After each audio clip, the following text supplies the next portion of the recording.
fazer o certo, e mesmo assim ser punido, ser fiel, e ainda assim perder tudo. José escolheu obedecer a Deus, e por causa disso foi parar na prisão. O que parecia recompensa virou castigo. O que parecia crescimento virou queda. Mas o que parece derrota, às vezes, é apenas o cenário onde Deus começa a preparar algo maior. José havia prosperado na casa de Potifar. Tudo o que ele tocava dava certo. Potifar confiava nele completamente. Mas havia alguém que não aceitava sua integridade. A esposa de Potifar o desejava. Dia após dia insistia. Mas José recusava. Ele poderia ter cedido. Ninguém saberia. Mas ele sabia. E isso era suficiente. José respondeu com firmeza: como poderia eu fazer tamanha maldade e pecar contra Deus? Ele escolheu honra, escolheu caráter, escolheu fidelidade. Mas a honra custou caro.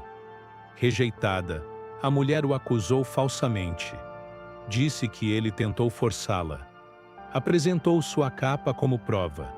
Uma mentira cruel. Potifar, tomado pela ira, mandou prender José. Mais uma vez, ele era punido por algo que não fez. Já havia sido traído pelos irmãos. Já havia sido vendido como escravo. Agora, mesmo sendo fiel, era lançado na prisão. Imagine o que passava pela mente dele naquele momento. Eu fiz o certo. Por que isso está acontecendo comigo? Talvez essa pergunta também já tenha passado pelo seu coração. Mas há algo poderoso aqui. A fidelidade de José não dependia das circunstâncias. Ela dependia do caráter. Ele não escolheu Deus porque tudo dava certo. Ele escolheu Deus porque era convicção. A prisão era fria, escura e cheia de homens esquecidos. Mas a Bíblia diz algo impressionante. O Senhor estava com José. Não diz que Deus o tirou imediatamente dali. Diz que Deus estava com ele. Às vezes, Deus não remove a dificuldade, mas entra conosco nela. Mesmo na prisão, José começou a encontrar favor. O carcereiro percebeu algo diferente nele. Responsabilidade, equilíbrio, confiança. Aos poucos, começou a entregar tarefas a José. Aquele que era prisioneiro passou a administrar a prisão. O cenário não mudou, mas a posição começou a mudar. A injustiça poderia ter destruído José. Ele poderia ter se tornado amargo, revoltado ou frio, mas escolheu continuar sendo quem sempre foi. Mesmo atrás das grades, ele servia, organizava, ajudava outros presos. Ele não sabia quando sairia dali, mas decidiu não desperdiçar o tempo. Dias viraram semanas. Semanas viraram meses. Meses viraram anos. Nada parecia mudar. Nenhuma porta se abria.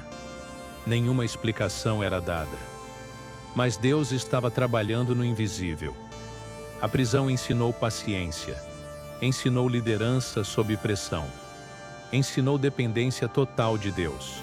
Se José tivesse ido direto do poço para o palácio, talvez não estivesse preparado. O processo forma o líder. A dor amadurece o caráter. O silêncio fortalece a fé. A prisão não era o fim da história. Era parte do preparo. Talvez você esteja vivendo sua própria prisão.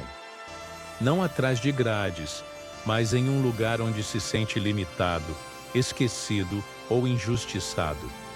E a pergunta surge: Deus ainda está comigo? A resposta está neste episódio. Sim, mesmo na prisão, mesmo no silêncio, o Senhor estava com José. José teve sonhos quando era jovem. Sonhos grandes, quase impossíveis. Na prisão, nada indicava que se cumpririam.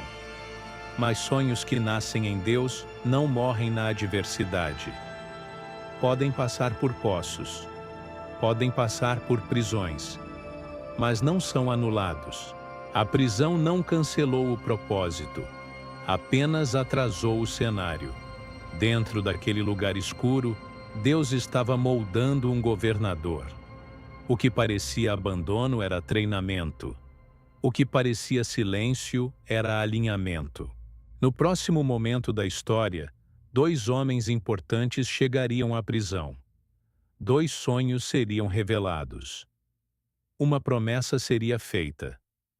Mas antes da virada, existe perseverança.